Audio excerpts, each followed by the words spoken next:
નમસ્કાર, હું ચિરાગ TV9 ન્યૂઝમાં આપનું સ્વાગત છે। હજુ પણ 24 કલાક રાજ્યમાં માવઠાના સંકેત છે। હવામાન વિભાગે કરી છે કમોસમી વરસાદની આગાહી। સામાન્યથી મધ્યમ વરસાદ પડવાનો છે।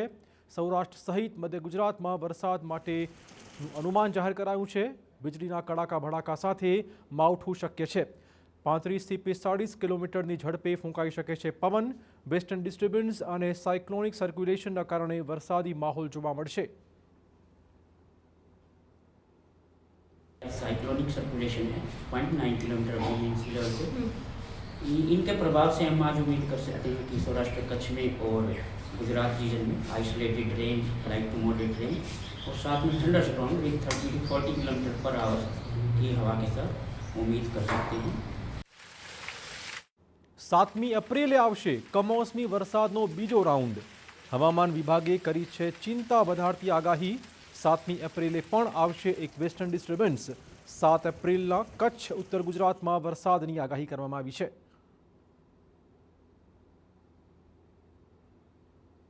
एक WD और आ रहा है पश्चिमी विक्षोभ 7 तारीख से 7 अप्रैल से। उसका भी हल्का सा प्रभाव लग रहा है कि नॉर्थ गुजरात रीजन पे और कच्छ में रहेगा। तो उसकी वजह से हम 7 अप्रैल को भी आइसोलेटेड लाइट रेन दे रहे हैं नॉर्थ गुजरात के लिए और कच्छ के लिए।